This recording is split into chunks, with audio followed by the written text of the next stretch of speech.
everyone, it's Reagan and welcome back to another video. Today I'm going to be doing my December wrap up. Now for the month of December, it was quite an odd reading month. I started out the month super strong. I read 6 books basically in the span of 2 weeks. And then the holidays hit and then I didn't read a single page since. And I won't lie, I am still currently in a bit of a reading slump. That being said, I did read some incredible books this month. I read some okay books this month. I'm pretty sure all of them are included in one reading vlog or another, so be sure to check those out if you want more in-depth thoughts and feelings. But without further ado, let's go ahead and dive right in. Actually, before we start, I did want to quickly say I did get a new lens, which is what I'm filming on right now. I'm still very much trying to figure it out, so I apologize in advance if there's anything wonky with this footage. Hopefully it's an upgrade, but I need a bit of time to kind of learn how to use it properly, and my light source is very variable today, so there's a lot of new things happening.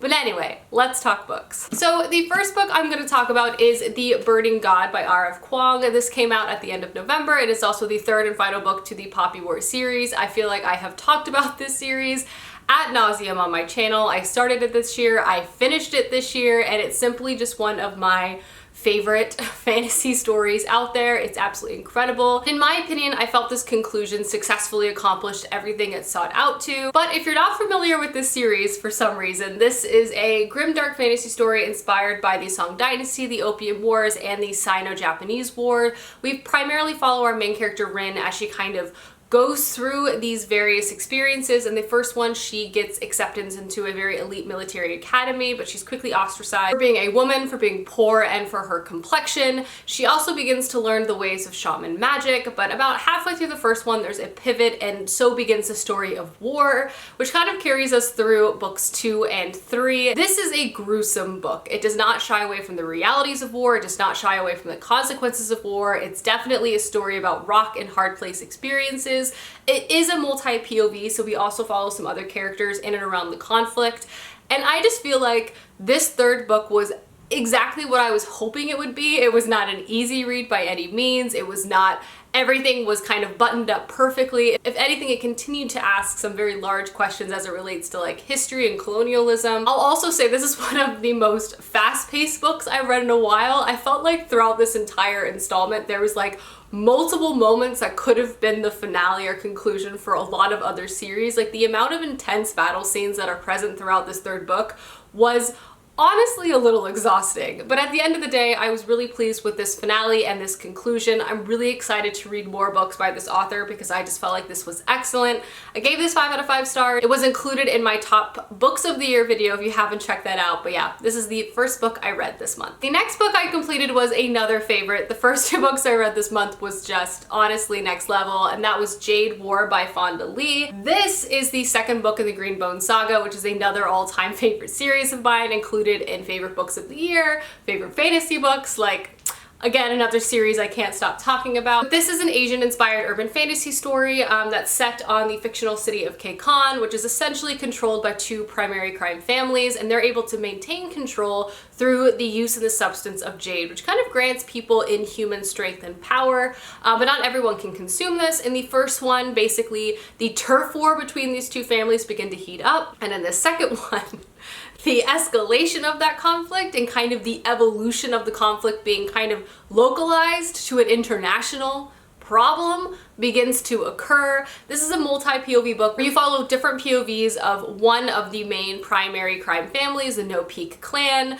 You follow different POVs from like different functioning roles, from the head of the clan to the weatherman who is in control of kind of the economic aspects, to lower ranking members and even people outside of the family itself. This is fast-paced. Fonda Lee writes excellent combat, and just like the escalation of this plot I felt like was so well done. It's also just so entertaining. Like, it has this air of like bad people doing kind of bad things, but you're here for it. Like, it just has this grittiness, this atmosphere to it that you can't help but to love, and you do not want to put it down. I also really love that the story expanded beyond the borders of the city of Kekon. We kind of traveled overseas with some characters and began to see kind of culturally what it means to be an immigrant, and seeing how the culture of this town resides in other areas in the world. I thought that was a really wonderful component to this book as well. You just fall in love with the characters. You are so entranced by how intense the plot line is. It is violent, it is gruesome, but it is a page turner. I loved the second installment, possibly more than the first one. Characters I'll say that I didn't love in the first one really grew on me. It also has like steaminess. It's just, it has it all. And it's amazing. 5 stars. And to just quickly run through the final obvious book that I completed this month, I have Ship of Destiny by Robin Hobb, the third and final book to the Live Ship Trader series, which is a series I have been nonstop talking about since I've picked it up. My favorite series of the year. This third book was absolutely no exception in terms of being incredible. I'll just say like the character arcs that Robin Hobb is able to create throughout these 3 books are just like, I cannot stop thinking about them. I just want to know who out there I can talk to about Malta, because Malta's character arc is just one of the most exceptionally well done things I've personally just ever encountered. This is a huge multi-POV fantasy story, and we follow a variety of characters obviously, but one is a primary like shipping trading family. You also follow a group of pirates and then some other kind of important political characters as well, and all of these storylines begin to mesh together in the most fascinating of ways. Again, the character arcs that you experience from book 1 to book 3 are just some of the most satisfying experiences out there. The plot is like a low simmer.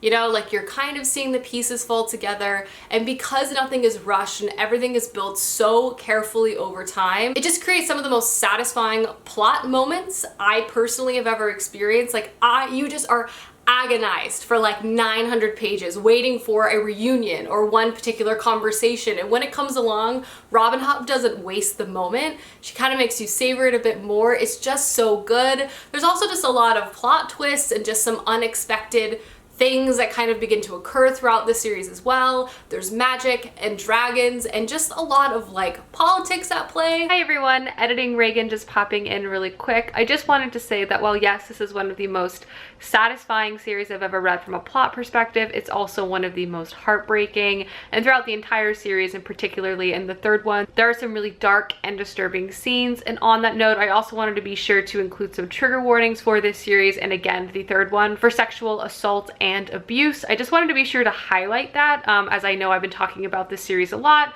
and I just wanted to ensure that any possible readers are aware of that, as there are some graphic scenes, particularly in the third one. I just wanted to be sure to call out. But back to the video. It was excellent. One of my favorite series of all time. I loved this third book. I was like gasping all the way through it.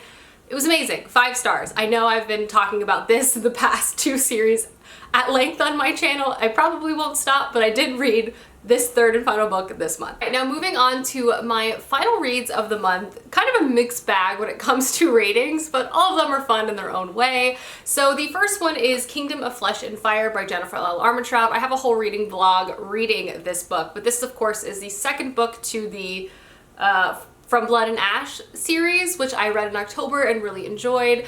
This series is essentially a very steamy, romance-centered fantasy story that has, generally speaking, a plot at its center, but the premise is essentially in the first one you follow your main character Poppy, who is this maiden figure. She's kept in isolation, she can't make friends, she obviously can't, you know, fall in love, she can barely be touched, her whole life is controlled by the political establishment in which she lives. The first one is primarily Poppy kind of coming into her own power, trying to learn more about this very secretive political structure that she's very much involved in. It kind of has like repackaged paranormal tropes of werewolves and vampires kind of set in a fantasy setting. I really enjoy Poppy as a main character. She's great at combat, she's witty, she's got great banter. The first one as well, she's introduced to a character named Hawk, who's supposed to be her guard and is supposed to protect her from any outside threat, but things are obviously not what they appear. There's lots of romance and angst and all of those feelings. The second one basically takes off right where the first one ends, which I'll say, the first one ends on quite the interesting cliffhanger, which personally made me very excited to pick this up. For the most part, I would say in the beginning of this book, I did enjoy it. I thought it had great back and forth. I liked learning more about the politics outside of like the central power originally introduced to in the first one. I thought we were learning more about the magic, there was more characters. But basically starting at about the 300 mark, it just began for me to get very, very, very repetitive. Like nothing actually happened in this book. It was just moving from one room to another, or like one keep to another. And obviously I would say this is very, very steamy, even more so than the first one.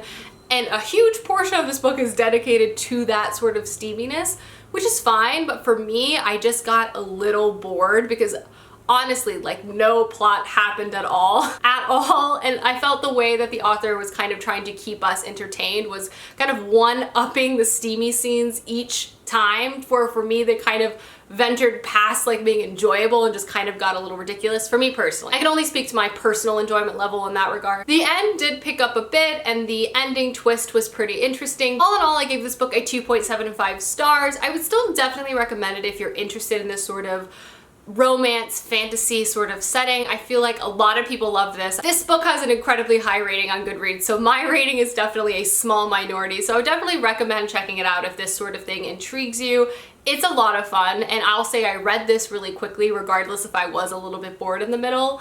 But yeah, so I did read this entire thing this month as well. From there, I did pick up a holiday rom-com, In a Holidays by Christina Lauren. This was my first like holiday-based romantic story, which is definitely not going to be my last. I feel like I'm going to try to read at least one of these every season because it was really, really fun. The premise of the story is essentially kind of like a Groundhog Day meets The Holiday. Follow our main character Malin, who's been going to this cabin with her family, and her family's like family friends for her entire life. They all travel there, blah, blah, blah. At the beginning of this book is kind of the end of the holidays, and everything kind of went wrong. For one, she has been in love with a family friend her entire life, but during this holiday, she messed it up by kissing his brother. They also find out at the end of the trip that they're selling the cabin, and she feels that everything is kind of spiraling and going wrong in her personal life and her work life, and now this cabin that she's always found such peace at is being sold. At the beginning of the book, she makes a wish to the universe, basically asking, show me what will make me happy. And from there, she hits her head and she wakes up at the very beginning of the trip all over again, and that's kind of the Groundhog Day element. This book kind of restarts multiple times, and it's really just a lot of fun. Like, it has a lot of holiday vibes, holiday activities, lots of angst, and ultimately a pretty relatable main character trying to figure out what ultimately will make them happy and just kind of no longer being controlled by fear and expressing themselves finally in a way like not holding themselves back any further.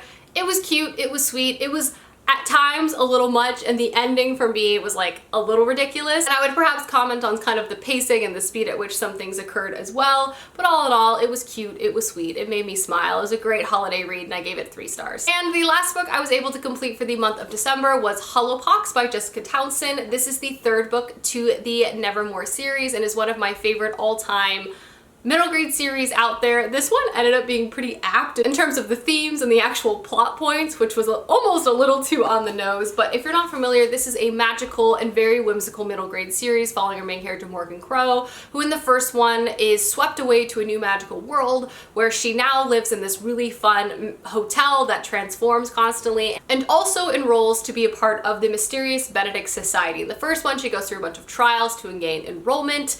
In the next 2 books, we kind of see her as she begins to learn more about her magic and attend classes and make friends. Throughout this series, and in true middle grade fashion, there's kind of one central bad guy, and there's kind of book by book mysteries that Morgan Crow and her friends have to solve, while there still is kind of an overarching theme throughout the rest of the story. This particular one centers around an illness that begins to impact some but not all of the citizens of Nevermore. And in this one as well, I really enjoyed that there was a lot more conversation about like the establishment and the politics and how there's kind of a lot of secrecy, and Morgan Crow begins to kind of question about some of the systems that have been in place. Like, just because something has always been this way doesn't mean it should continue to be that way. I felt like this book balanced really well, being whimsical and a lot of fun and true to that kind of middle grade heart, while actually adding a lot of interesting perspective and kind of making the reader kind of read a bit deeper, which I appreciated as well. Overall, I thought this was a wonderful 3rd installment within this series. I just think it's great. The magic, the imagery, the whimsy is just unparalleled, and I gave this a 4.25 out of 5 stars. Alrighty guys, those are all of the books I read in the month of December. Let me know down below some books you've read recently, as I would love to know, and I will see you soon with another video soon. Goodbye!